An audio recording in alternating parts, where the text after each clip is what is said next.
ಹೌದು ಅಕ್ಕ, ನನಗೂ ಒಂದ್ಸಲ ಶಾಕ್ ಆಯ್ತು. ನಾರ್ಮಲ್ ಆಗಿ ನಾನು ಸೀರಿಯಲ್ ನೋಡ್ತಾ ಇರ್ಲಿಲ್ಲ.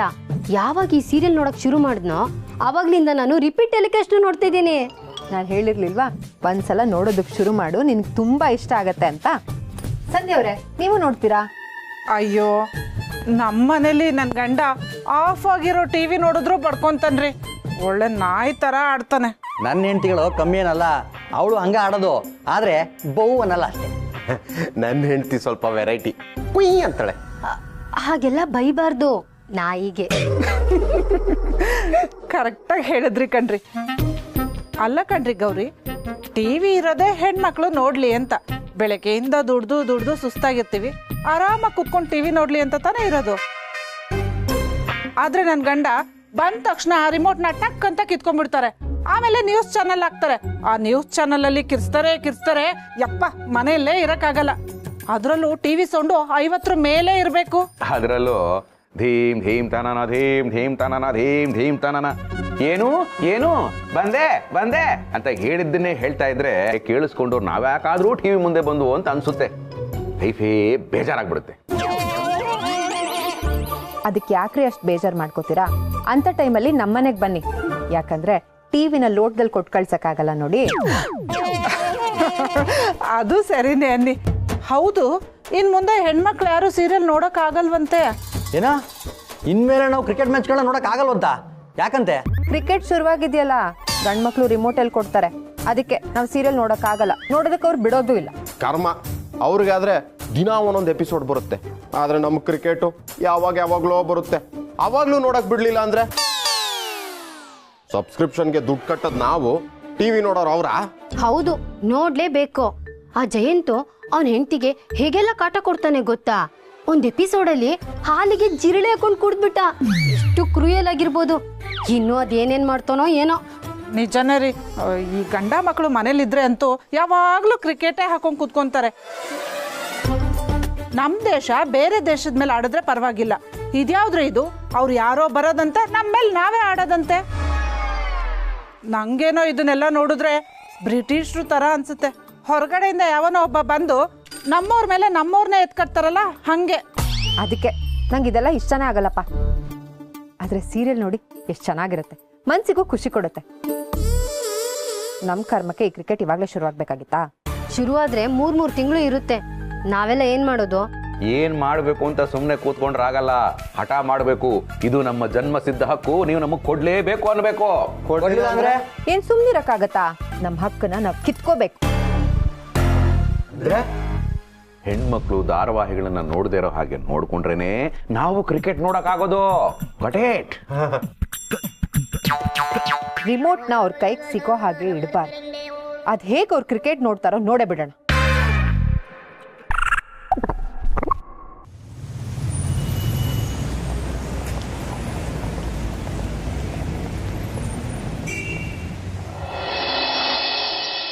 ಲೇ ಹುಚ್ಚಪ್ಯಾಲೆ ಪವ್ಯ, ಏನಂತ ಮಾತಾಡ್ತಿಲಿ? ಒಂದು ಸಲ ಸೋತ್ರ ಜೀವನದಾಗ ಮತ್ತ ಸೋಲ್ತಾನೆ ಇರ್ಬೇಕಂತ ಯಾರು ಹೇಳ್ಯಾರೇನ? ಅಯ್ಯೋ, ಹಂಗಲ್ಲೋ ಯಪ್ಪ ಬಸಣ್ಣ, ನೀ ನನ್ನ ಬಗ್ಗೆ ತಪ್ಪು ತಿಳ್ಕೊಳಕ್ ಹೋಗ್ಬೇಡ. ಈಗ ನಮ್ಮ ಕೈಯಾಗಿರೋದಾದ್ರ ನಾವು ನಂಬಬಹುದು, ಬ್ಯಾರೆಯವ್ರ ಕೈಯಾಗಿದ್ರ ಅದ್ ಹೆಂಗ ನಂಬಕಾಕೈತಿ? ಅಲ್ಲ ಮಾರೆ, ಸ್ವಲ್ಪ ಆಲೋಚನೆ ಮಾಡಿ ಅಂತೆ. ಇನ್ನೊಬ್ಬರ ಕೈಯಲ್ಲಿ ಇದ್ರೆ ಆದ್ರೂ ನಂಬಬಹುದು ಮಾರೆ. 13 ಜನ ಅವರ ಕೈಯಲ್ಲಿ ಇರೋದನ್ನ ನಾವು ಹೇಗೆ ನಂಬೋದು? ಇದು ಕರೆನ. ಅದಕ್ಕೆ ತಲೆ ಕೆಡ್ಸ್ಕೊಳಕ್ ಹೋಗ್ಬೇಡ್ರಿ. ಇದಕ್ಕೆಲ್ಲ ನಮ್ ಗುರುಗಳದಾರಲ್ಲ. ಹಾ ಹೌದು ಮಂಜ, ನಮ್ಮ ಮೌರ್ಯವರ್ಧನ ಗುರುಜಿ ಇರೋವರೆಗೂ ಸೋಲು ಅನ್ನೋ ಮಾತೇ ಇಲ್ಲ ಅಂತೀನಿ. ಹೌದು ಮಾರೆ, ನಾನು ಅವರ ಬಗ್ಗೆ 4 ಜನ ಹೇಳುವುದನ್ನು ಕೇಳಿದ್ದೇನೆ ಮಾರೆ. ಎಂತ ಅವ್ರು ಅಷ್ಟು ದೊಡ್ಡ ಪವರ್ಫುಲ್? ಮತ್ತಿನ್ನೇನ್ಲಿ, ಕಲರು ನಂಬರು ಹೆಸರನ್ನ ಗೋಡಂಬಿ ದ್ರಾಕ್ಷಿಗತೆ ಹಾಲ್ನಾಗ ಹಾಕೊಂಡು ಗಟ ಕುಡಿದು ಬಿಟ್ಟಾರ್ಲಿ. ಇದ ಟೀಮ್ ಗೆಲ್ತೈತಿ, ಇದ ಟೀಮ್ ಸೋಲ್ತೈತಿ ಅಂತ ಪಕ್ಕ ಹೇಳ್ತಾರ. ಹಾಗಾದ್ರೆ ಪಸ್ಯ ಅವ್ರ ಹತ್ರನೇ ಕೇಳಿ ಬೆಟ್ಟು ಕಟ್ಬೋದಲ್ಲ ಮಾರ್ರೆ, ದುಡ್ಡು ಗ್ಯಾರಂಟಿ ಅಲ್ಲ. ಈ ವರ್ಷ ನಮ್ಮ ಪ್ಲಾನ್ ಇರೋದ ಹಿಂಗ: ಬೆಳಗ್ಗೆ ಗುರುಜಿ ಮಾತು ಕೇಳೋದು, ಟೀಮ್ ಹೆಸರು ಬರ್ಕೊಳ್ಳೋದು, ಸಂಜೆ ಮ್ಯಾಚ್ ಶುರುವಾದ ಮೇಲೆ ಬೆಟ್ಟಿಂಗ್ ಆಡೋದು, ಹಿಂಗ ಗೆಲ್ತಾ ಹೋಗೋದು, ರೊಕ್ಕನ ಎನಿಸ್ತಾ ಇರೋದು. ಹೋದ ವರ್ಷ ತಗೊಂಡ ಬಡ್ಡಿ ಸಾಲನ ತೀರ್ಸೋದು, ಈ ವರ್ಷ ಮತ್ ಸಾಲ ಮಾಡೋದು. ಬಸಣ್ಣ ಹಂಗಲ್ಲೋ ಯಪ್ಪ, ಈ ವರ್ಷ ಗೆದ್ದು ಬ್ಯಾಂಕ್ನಾಗ ಡೆಪಾಸಿಟ್ ಇಡೋದು. ಅಣ್ಣ ಈ ಬೆಟ್ಟಿಂಗ್ ಎಲ್ಲ ಡೇಂಜರ್ ಅಂತೆ. ಲೇ ಪಿಂಗಾನಿ, ಕರೆಂಟ್ ಡೇಂಜರ್ ಅಂತೀವಿ, ಅದನ್ನ ಮನೆಗೆಲ್ಲ ಹಾಕ್ಸ್ಕೊಳಗಿಲ್ಲ. ಹಾ ಅಷ್ಟೇ ಯಾಕೋ ಮಾರಾಯ, ಈ ಸಿಲಿಂಡರ್ ನಾ ಬಾಂಬು ಅಂತ ಹೇಳ್ತಾರ. ಅದನ್ನ ಮನೆಯಾಗ ಇಟ್ಕೊಂಡು ಅಡಿಗೆ ಮಾಡ್ಕೊಂಡು ಬೇಯಿಸ್ಕೊಂಡು ತಿನ್ನೋದಿಲ್ಲನ. ರಿಸ್ಕ್ ಆಯ್ತು, ಇಸ್ಕ್ ಹೈ. ರಿಸ್ಕು ಅನ್ನೋ ಪದಾನ ಈ ವಯಸ್ಸಿನಾಗ ತಗೊಳ್ದ ಹೋದ್ರ ಮೀಸಿ ಹೊತ್ತ ಗಂಡಸಿಗೆ ಅವಮಾನ ಆಗೋದಿಲ್ಲನ. ಓ ಹಾಗೆ. ಅಂತೂ ಕ್ರಿಕೆಟ್ ಈ ವರ್ಷ ಮತ್ತೆ ಚಾಲು ಆತು. ಕಪ್ ಗೆಲ್ತೀವಲ್ಲೋ ಗೊತ್ತಿಲ್ಲ, ಆದ್ರೆ ಬೆಟ್ಟಿಂಗ್ ನಾಗ ಗೆಲ್ಲೋ ರೊಕ್ಕಂತೂ ನಮ್ಮದ. ಅಕ್ಕ ಬೇಗ ಬಾ, ಇನ್ನೇನು ಸೀರಿಯಲ್ ಶುರು ಆಗುತ್ತೆ. ಇನ್ನೊಂದೆರಡು ತಟ್ಟೆ ಇದೆ, ವರ್ಸಿಟ್ ಬಂದ್ಬಿಡ್ತೀನಿರೋ. ತುಂಬಾ ಧನ್ಯವಾದಗಳು ಗುರುಗಳೇ, ನಿಮ್ಮಿಂದ ತುಂಬಾ ದೊಡ್ಡ ಉಪಕಾರ ಆಯ್ತು. ನೋಡಿದ್ರೆ ಆಕಾಶ್ ಅವರೇ, ಸೀರಿಯಲ್ ನೋಡಕ್ ಆಲ್ರೆಡಿ ರೆಡಿಯಾಗಿ ಕೂತಿದ್ದಾರೆ. ಆದ್ರೆ ಇವತ್ತಿಂದ ನಮ್ದೇ ಜಮಾನ ಸ್ಟಾರ್ಟ್. ಇಷ್ಟು ದಿನ ಟಿವಿ ತಮ್ಮದೇ ಸ್ವಂತ ಅಂತ ಮೆರಿತಾ ಇದ್ರು. ಆಫ್ ಆಗಿರೋ ಟಿವಿನೂ ಮುಟ್ಟಕ್ ಬಿಡ್ತಾ ಇರ್ಲಿಲ್ಲ. ಶಿವರೇ, ಸೀರಿಯಲ್ ಕಾಂಬೋರೆಗೆ ಮಾತ್ರ ಅವ್ರ ಹವ. ಕ್ರಿಕೆಟ್ ಶುರು ಆಯ್ತಾ, ನಮ್ದೇ ಹವ. ಅದೇಂಗಾಗುತ್ತೆ? ನಾವು ಸೀರಿಯಲ್ ನೋಡ್ಬೇಕು, ಕ್ರಿಕೆಟ್ ನೋಡೋದಕ್ಕೆ ಬಿಡೋದಿಲ್ಲ. ಅದೇ ಮತ್ತೆ ನಾವು ಸೀರಿಯಲ್ ನೋಡ್ಬೇಕು ಅಷ್ಟೇ.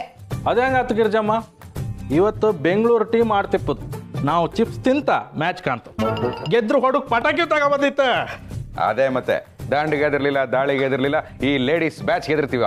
ಕಾಶಿ ಅವರೇ, ಈ ಸಲ ಕಪ್ಪು ನಮ್ದೇ, ರಿಮೋಟು ನಮ್ದೇ. ತಗೊಳಕ್ ನಾವು ಬಿಡ್ಬೇಕಲ್ಲ. ಅದೇ ಮತ್ತೆ ನಾವು ಸೀರಿಯಲ್ ನೋಡ್ಬೇಕು ಅಷ್ಟೇ.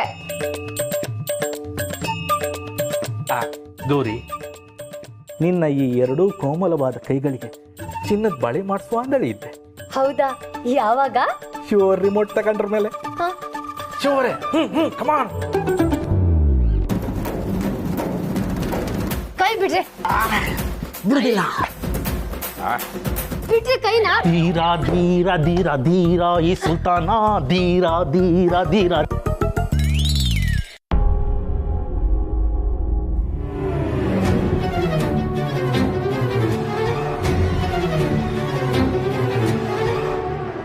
ತಂದಾನಿ ನಾನೇ ತಾನಿ ತಂದಾನೋ ತಾನೇ ನಾನೇನೋ. ಶಿವಕೃಪಾ ಸ್ಟೇಡಿಯಂನಲ್ಲಿ ರಿಮೋಟ್ ಕಾಳಗ ಶುರುವಾಗಿದೆ. ಹೆಂಗಸರು ವರ್ಸಸ್ ಗಂಡಸರು. ಅಕ್ಕ, 6-3 ಆಗ್ಲಿ 3-30 ರಿಮೋಟ್ ಮಾತ್ರ ಬಿಡ್ಬೇಡ. ಶಿವರೇ, 30-300 ಆಗಲಿ 300-3000 ಆಗಲಿ, ಆ ರಿಮೋಟ್ ನಮಗೆ ಬೇಕು.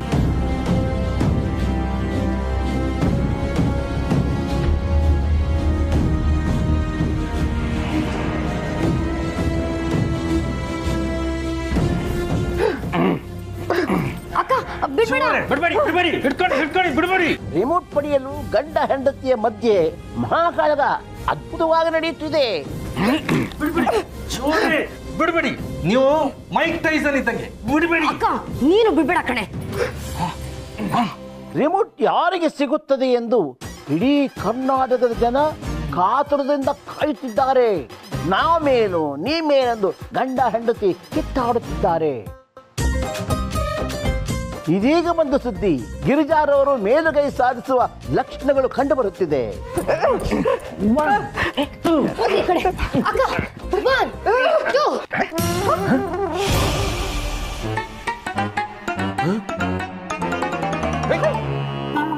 ಬ್ರೇಕಿಂಗ್ ನ್ಯೂಸ್, ಇಬ್ಬರ ಕಿತ್ತಾಟ, ಮೂರನೆಯವನಿಗೆ ಲಾಭ. ಯಾಕೆ ಹಿಂಗ್ ನೋಡ್ತಿದ್ದೀರಾ?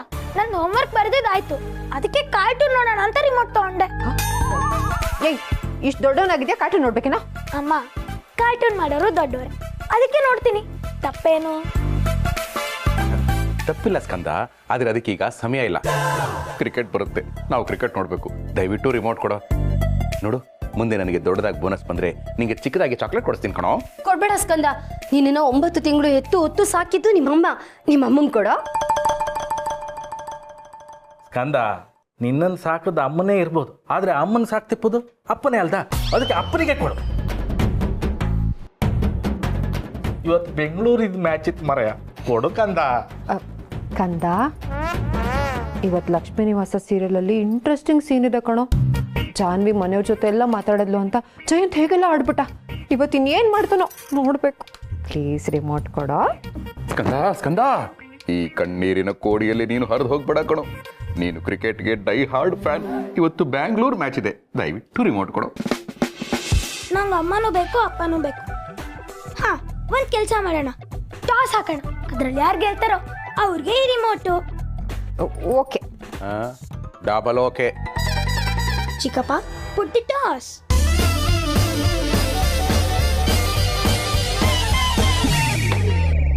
ರಾಜನ ರಾಣಿನ? ರಾಣಿ. ರಾಜನ ರಾಣಿನ? ರಾಜ ಚಡ್ಡಿ ಮತ್ತು ಬನಿಯನ್ಗಳು, ಇದನ್ನ ನೀವು ಹೊರಗೂ ಹಾಕಬಹುದು.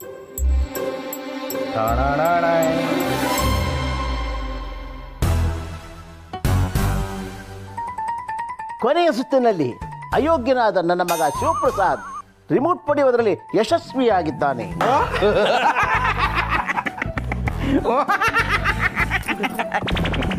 ತಂದಾನೆ ನಾನೇ ತಾನೇ ತಂದಾನೆ ತಾನೇ ನಾನೇನೆ. ಅಕ್ಕ, ಸಿಕ್ಕಿದ ಚಾನ್ಸು ಮಿಸ್ ಆಯ್ತು. ಈಗ ಸೀರಿಯಲ್ ನೋಡಕ್ಕಾಗಲ್ಲ, ಏನೇ ಮಾಡೋದು? ಭಜನೆ ಮಾಡಿ. ಏಯ್ ಕೊಡ ರಿಮೋಟ್. Come this side. ಅಯ್ಯೋ ಕಾಶಿ ಅವರೇ, ಕರೆಂಟೇ ಹೊರಟೋಯ್ತು, ಈಗೇನ್ರಿ ಮಾಡೋದು? ಭಜನೆ ಮಾಡಿ.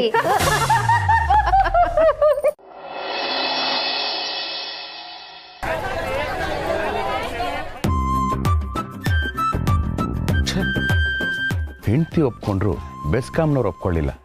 ರಿಮೋಟು ಕೈಗೆ ಬಂತು, ಕರೆಂಟು ಕೈ ಕೊಡ್ತು. ಇವತ್ತಾಗಿದ್ದಾಗೋಗ್ಲಿ, ಸಂಜೆ ಆಫೀಸಿಂದ ಬಂದ್ಮೇಲೆ ರಕ್ತ ಕೋಡಿ ಹರಿಸಿದ್ರು ಪರವಾಗಿಲ್ಲ, ನಾನು cricket ನೋಡ್ಲೇಬೇಕು ನೋಡ್ಲೇಬೇಕು.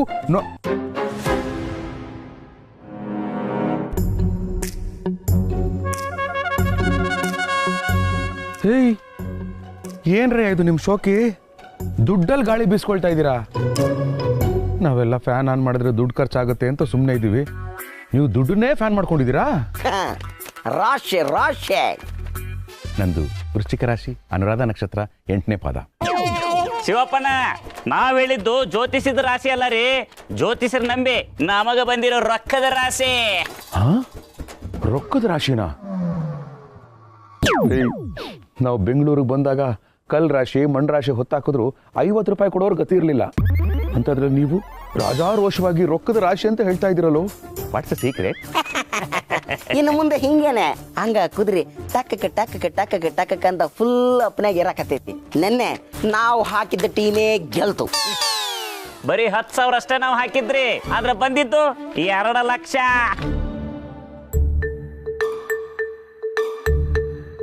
Almost 200% profit. Mutual funds ಅಲ್ಲೂ ಇರಲ್ಲ. ಯಾವುದು ಇದು ಸ್ಕೀಮು, ನನಗೂ ಹೇಳ್ರಾ? ಕ್ರಿಕೆಟ್ ಬೆಟ್ಟಿಂಗ್ ಶಿವಪ್ಪಣ್ಣರ, ಕ್ರಿಕೆಟ್ ಬೆಟ್ಟಿಂಗ್. ತಪ್ಪು ನೋಡಿ, ಬೆಟ್ಟಿಂಗ್ ಆಡಿ ಯಾರು ಉದ್ಧಾರ ಆಗಿಲ್ಲ ಕಣ್ರಪ್ಪ, ಇದು ತಪ್ಪು. ಶಿವಪ್ಪಣ್ಣ, ಆಡಕ್ಕೆ ಧೈರ್ಯ ಇಲ್ದವ್ರ ಹಿಂಗೆಲ್ಲ ಮಾತಾಡೋದು ಅಂತ ನಮ್ಮ ಗುರುಗಳು ಹೇಳ್ಯಾರ. ಯಾರ ಗುರು? ಮೌರ್ಯವರ್ಧನ ಗುರುಜಿ. ನಾವಷ್ಟ ಅಲ್ಲ ರೀ, ನಮ್ಮ ಕಾಕ, ನಮ್ಮ ಚಿಗವ್ವ, ನಮ್ಮ ದೊಡ್ಡಪ್ಪ, ನಮ್ಮ ದೊಡ್ಡವ್ವ, ನಮ್ಮ ಅತ್ತಿ, ನಮ್ಮ ಮಾವ, ಅವ್ರೆಲ್ಲರ ಫೋನ್ ನಂಬರ್ ಇಸ್ಕೊಂಡು ಆ ನಂಬರ್ನ್ಯಾಗೂ ನಾವು ಬೆಟ್ಟಿಂಗ್ ಆಡಕತ್ತೀವ್ರಿ. ದುಡ್ಡು ದುಡ್ಡು. ಹೋದ ವರ್ಷ ಹಿಂಗ ಕ್ರಿಕೆಟ್ ಬೆಟ್ಟಿಂಗ್ ಆಡಿ ರೊಕ್ಕ ಸೋತು ಸಾಲ ಮಾಡ್ಕೊಂಡಿದ್ವಿ. ಆದ್ರೆ ಈಗ ಇದೇ ಕ್ರಿಕೆಟ್ ಬೆಟ್ಟಿಂಗ್ನಾಗ ಗೆದ್ದು ಸಾಲ ತೀರಿಸ್ತೀವಿ. ನೋಡ್ತಾ ಇರಿ ಶಿವಪ್ಪಣ್ಣರ, ನೋಡ್ತಾ ಇರಿ. ನೋಡ್ರಪ್ಪ, ಕೂತು ಯೋಚನೆ ಮಾಡಿ ಅಂತ ಹೇಳೋಣ ಅಂತ ಅನ್ಕೊಂಡ್ರೆ ನೀವು ಆಲ್ರೆಡಿ ಕೂತಿದ್ದೀರಾ. ಅಟ್ಲೀಸ್ಟ್ ಯೋಚನೆ ಮಾಡಿ. ಈ ಜೂಜು ಅನ್ನೋದು ಹೇಗೆ ಗೊತ್ತಾ? 5 ರೂಪಾಯಿ ಗಮ್ ಥರ ಅಂಟ್ಕೊಂಡಂಗೆ ಅನ್ಸುತ್ತೆ, ಸ್ವಲ್ಪ ಹೊತ್ತಾದ್ಮೇಲೆ ಬಿಚ್ಕೊಂಡ್ಬಿಡುತ್ತೆ. ಈ ಜೂಜೆಲ್ಲ ಬೇಡಪ್ಪ, ನನ್ನ ಮಾತು ಕೇಳಿ. ಲೇ ಪವ್ಯ, ಶಿವಪ್ಪಣ್ಣಂಗ ಒಂದು ಬಿಸಿ ಬಿಸಿ ಚಾ ಕೊಟ್ಟು ಕಳ್ಸು. ಲೇ ಪಿಂಗಣಿ, ಶಿವಪ್ಪಣ್ಣವ್ರಿಗೆ ಡಬಲ್ ಸ್ಟ್ರಾಂಗ್ ಬಿಸಿ ಬಿಸಿ ಚಾ ಮಾಡಿಕೊಟ್ಟು ಕಳಿಸಲೇ.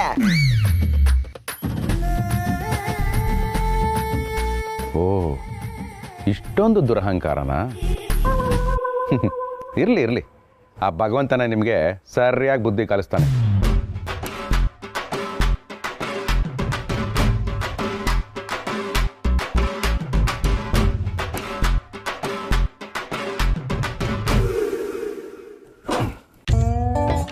ಕೊನೆಯದಾಗ ಒಂದು ಮಾತು ಹೇಳ್ತೀನಿ, ಆಟನ ಆಡಿ ನೋಡಿ ಖುಷಿ ಪಡಿ. ಆದರೆ ಜೂಜಾಡಿ ದುಡ್ಡು ಮಾಡ್ತೀವಿ ಅಂತ ಹೋದರೆ ಟ್ರೈಲರಲ್ಲಿ ದುಡ್ಡು ಸಿಗ್ಬೋದೇನೋ, ಆದರೆ ಪಿಕ್ಚರ್ ರಿಲೀಸ್ ಆಗಿ ಕ್ಲೈಮ್ಯಾಕ್ಸ್ ಅಷ್ಟೊತ್ತಿಗೆ ಫುಡ್ಗೋಗತೆ ಇರಲ್ಲ.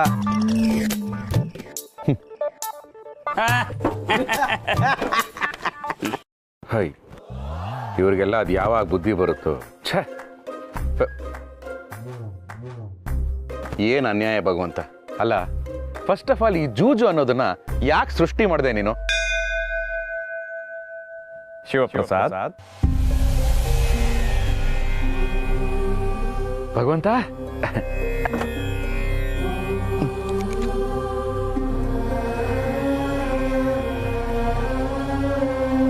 ಭಗವಂತ, ಬೊಂಬೆನ ಸೃಷ್ಟಿ ಮಾಡಿದವನು ನಾನು, ಆದ್ರೆ ಬಿಂಬನ ನೋಡೋದಿಕ್ಕೆ ಗಾಜನ್ನ ಸೃಷ್ಟಿ ಮಾಡಿದವರು ನೀವು.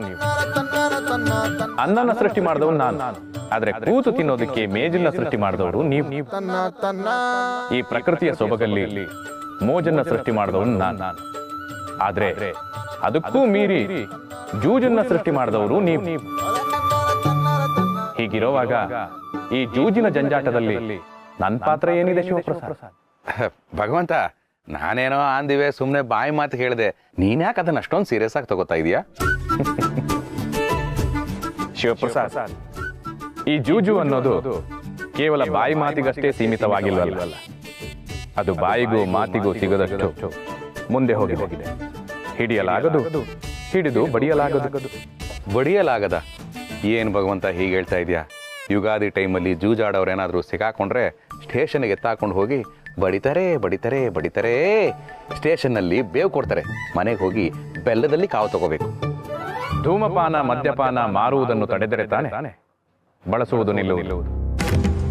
ಖಡ್ಗದ ಹರಿತದ ಮೇಲೆ ಕೈಯಾಡಿಸಿ ಗಾಯ ಮಾಡಿಕೊಂಡು ಖಡ್ಗದ ತಪ್ಪು ಎಂದರೆ ನ್ಯಾಯವೇ?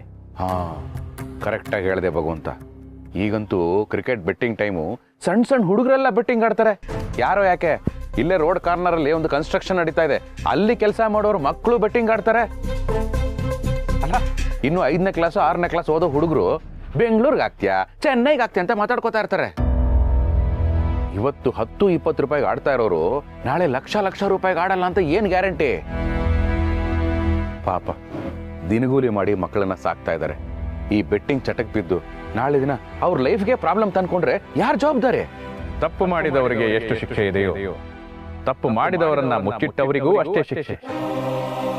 ಕಾನೂನಿನ ಅಡಿಯಲ್ಲಿದ್ದರೆ ಎಲ್ಲರಿಗೂ ಒಳಿತು. ಶಿಕ್ಷೆನ ಕಾನೂನೆಲ್ಲ ಮಾಡಿದರೆ ಭಗವಂತ, ಆದ್ರೆ ಅದನ್ನ ಯಾರು ಪಾಲಿಸ್ತಾರೆ? ಒಬ್ಬೊಬ್ಬಂದು ಒಂದೊಂದು ಮಾತು, ಯಾರ ಮಾತು ಯಾರು ಕೇಳಲ್ಲ. ಇವತ್ತಿನ ಯುವ ಪೀಳಿಗೆ ನೋಡ್ತಾ ಇದ್ರೆ ಭಯ ಆಗುತ್ತೆ. ಎಲ್ಲರಿಗೂ ಒಂದೇ ಹಠ, ಒಂದೇ ಚಟ, ದಿಢೀರ್ ದುಡ್ಡು ಮಾಡಬೇಕು ಅಂತ. ತಪ್ಪು ದಾರಿಯಲ್ಲಿದ್ದವನನ್ನ ಸರಿದಾರಿಗೆ ತರಬಹುದು, ಆದರೆ ತಪ್ಪು ದಾರಿಯನ್ನೇ ಸರಿದಾರಿ ಎಂದುಕೊಂಡವನನ್ನು ಸರಿದಾರಿಗೆ ತರುವುದು ಬಹಳ ಕಷ್ಟ. ಹಾಗಾಗಿ ದಾರಿ ತೋರುವವನ ಬಗ್ಗೆ ವಿಚಾರಿಸಿ, ಹೋಗುತ್ತಿರುವ ದಾರಿಯ ಬಗ್ಗೆ, ಅಲ್ಲಿರುವ ಕಲ್ಲು ಮುಳ್ಳುಗಳ ಬಗ್ಗೆ ಸಂಕ್ಷಿಪ್ತವಾಗಿ ಅರಿತಿರಬೇಕು. ಅದನ್ನೆಲ್ಲ ತಿಳ್ಕೊಳಕ್ಕೆ ಇವಾಗ ಯಾರಿಗೂ ಪೇಷನ್ಸ್ ಇಲ್ಲ ಭಗವಂತ. ಇವಾಗೆಲ್ಲ ಸಡನ್ನಾಗಿ ದುಡ್ಡು ಮಾಡಬೇಕು, ಸಡನ್ನಾಗಿ ಶೋಕಿ ಮಾಡಬೇಕು. ಅದು ಮಾಡೋಕ್ಕಾಗದೆ ಯಾವಾಗ? Cricket betting ಶುರುವಾದಾಗ. ಬೆಟ್ಟಿಂಗಲ್ಲಿ ದುಡ್ಡು ಬಂದ್ರೆ ಹ್ಯಾಪಿ, ಲಾಸ್ ಆದ್ರೆ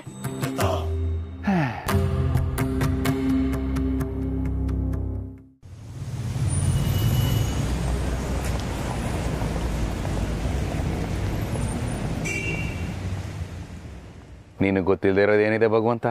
ತಾಯಿ ಮಾಂಗಲ್ಯ ಸರಾನ ಮಾರಿ ಬೆಟ್ಟಿಂಗ್ ಆಡ್ತಾ ಇದ್ದಾರೆ. ಅಂಥವ್ರಿಗೆಲ್ಲ ಏನು ಅಂತ ಬುದ್ಧಿ ಹೇಳ್ತ್ಯಾ? ಶಿವಪ್ರಸಾದ್, ಈ ಜೂಜು ಅನ್ನೋದು ತಾತ್ಕಾಲಿಕವಾದ ಅಮೃತ, ಆದ್ರೆ ಶಾಶ್ವತವಾದ ವಿಷ. ಆ ಕ್ಷಣಕ್ಕೆ ಅದು ಸಿಹಿ ಕೊಡಬಹುದು, ಆದ್ರೆ ಕಾರ್ಕೋಟಕ ವಿಷ, ಅದನ್ನ ಯಾವತ್ತೂ ನಂಬಬಾರದು. ಭಗವಂತ, ನನಗೊಂದು ಡೌಟು. ಕೇಳು. ಮುಂಚೆ ಎಲ್ಲ ಜೂಜಾಡಕ್ಕೆ ಅಂತಾನೆ ಕೆಲವು ಆಟಗಳಿದ್ವು, ಆದ್ರೆ ಈಗ ಎಲ್ಲ ಆಟದಲ್ಲೂ ಜೂಜಾಡ್ತಾರೆ. ನನ್ನ ಡೌಟ್ ಏನಪ್ಪಾ ಅಂದ್ರೆ, ನಮ್ಮ ಜೀವನ ಅನ್ನೋ ಆಟನ ನೀನ್ ಆಡಿಸ್ತಾ ಇರೋದು, ನಿನ್ನ ಈ ಆಟದಲ್ಲೂ ಯಾರಾದ್ರೂ ಬೆಟ್ಟಿಂಗ್ ಕಟ್ತಾರ? ಹರಕೆಗೂ ಕುರಿಗೂ ಯಾವ ಸಂಬಂಧನೂ ಇಲ್ಲ, ಆದ್ರೆ ಹರಕೆ ಕುರಿ ಅಂತ ಹೇಳಲ್ವಾ? ಮನುಷ್ಯನ ಆಟದಲ್ಲಿ ಸೋಲಿಗೆ ಗೆಲುವಿಗೆ ಲೆಕ್ಕವಿದೆ, ಆದರೆ ನಾನಾಡ್ಸೋ ಆಟದಲ್ಲಿ ಸೋಲಿಗೆ ಗೆಲುವಿಗೆ ಅರ್ಥ ಇದೆ. ವ್ಯತ್ಯಾಸ ಇಷ್ಟೇ, ಜೂಜು ಆಟ, ಜೀವನ ಪಾಠ. ಯಾರ ಜೀವನದಲ್ಲಿ ಏನ್ ಪಾಠ ಕೊಡ್ತೀಯೋ ನನಗಂತೂ ಗೊತ್ತಿಲ್ಲ ಭಗವಂತ. ಆದ್ರೆ ಈ ಕ್ರಿಕೆಟ್ ಬೆಟ್ಟಿಂಗಿಂದ ಪಾಠ ಕಲಿಯೋ ಮಕ್ಕಳು ಕೂಡ ಹಾಳಾಗ್ತಾ ಇದ್ದಾರೆ. ಪ್ಲೀಸ್ ಅದನ್ನ ಹೇಗಾದ್ರೂ ಮಾಡಿ ತಡಿ, ಇಲ್ಲ ಅಂದ್ರೆ ಅದನ್ನ ಹೇಗೆ ತಡಿಬೇಕು ಅಂತ ನನಗೊಂದು ಐಡಿಯಾ ಕೊಟ್ಟು ಹೆಲ್ಪ್ ಮಾಡು. ಪ್ಲೀಸ್ ಹೆಲ್ಪ್ ಭಗವಂತ. ಭಗವಂತ, ಹೆಲ್ಪ್ ಮಾಡು ಅಂದ್ರೆ ಸ್ವಲ್ಪ ಮಾಡ್ತೀನಿ ಅಂತನೂ ಹೇಳಲ್ಲ, ಠಕ್ ಅಂತ ಮಾಯ ಆಗ್ಬಿಡ್ತೀಯ. ಇನ್ನು ಈ ಕ್ರಿಕೆಟ್ ಬೆಟ್ಟಿಂಗಿಂದ ಅದೇನೇನು ನಡೆಯುತ್ತೋ ಏನೇನಾಗುತ್ತೋ